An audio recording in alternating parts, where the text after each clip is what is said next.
أهلا ومرحبا بكم في هذا الفيديو لنتعرف على أشهر 10 لاعبين عاطلين حاليا. البداية مع جيسي لينغارد. بعد التجربة الفاشلة مع نوتنغهام فورست، حاليا يعيش اللاعب الدولي الإنجليزي السابق حالة من العطالة طويلة الأمد، وتربطه مجموعة من التقارير بالانتقال إلى الدوري السعودي، لكن لم يتم الإفصاح عن أي ناد أو أي عرض إلى حدود اللحظة. لكن مستوى اللاعب الذي نزل بسرعة كبيرة لا يبشر بالخير. اللاعب التاسع في قائمتنا هو دييغو كوستا البرازيلي الإسباني المشاغب. خاض تجربة فاشلة مع وولفرهامبتون الإنجليزي، وقد كانت تجربة لا يمكن ذكرها، وحاليا اللاعب يعيش عطالة ولا يرغب أي فريق بانتدابه، كما أن مجموعة من الصحف تنشر بعض التقارير حول إمكانية رحيله إلى اليونان أو عودته إلى البرازيل، رغم أن البرازيل سبق له وأن عاد إليها ولم يؤدي أي إضافة تذكر. اللاعب الثامن في القائمة هو دايتشي كامادا، اللاعب الياباني. لاعب في الدوري الألماني وانتقل إلى الدوري الإسباني، وعاش لحظات لا تنسى مع فريق بروسيا مونشنغلادباخ، أحرز معهم الدوري الاتحاد الأوروبي.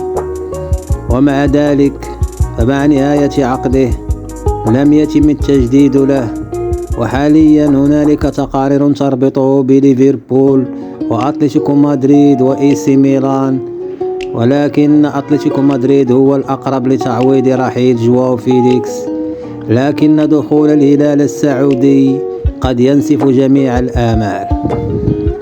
أليكس سانشيز هو السابع في هذه القائمة، فبعد نهاية عقده مع مارسيليا لم يتم تناول النقاش حول التجديد.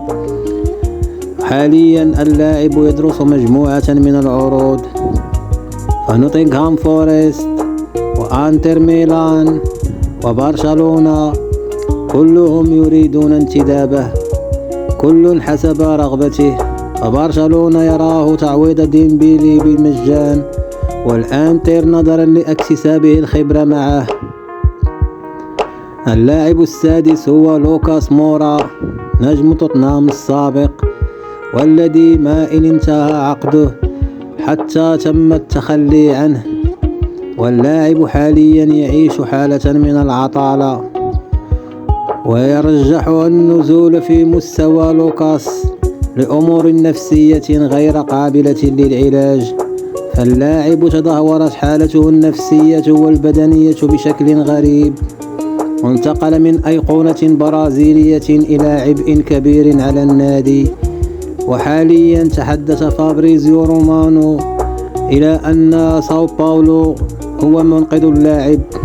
أداما تراوري لاعب وولفرهامبتون السابق، والذي كان قد ربطه الجميع بالانتقال إلى برشلونة، حاليا وبعد انتهاء عقده يعيش حالة من العطالة. وحاليا تشير كل التقارير إلى تدخل نادي أستون فيلا لإنقاذ اللاعب من عطالته، فاللاعب له خبرة كبيرة في الدوري الإنجليزي. اللاعب الرابع في القائمة ديمتري بايت، الذي كان له تجربتين في مرحلتين مختلفتين مع نادي مارسيليا.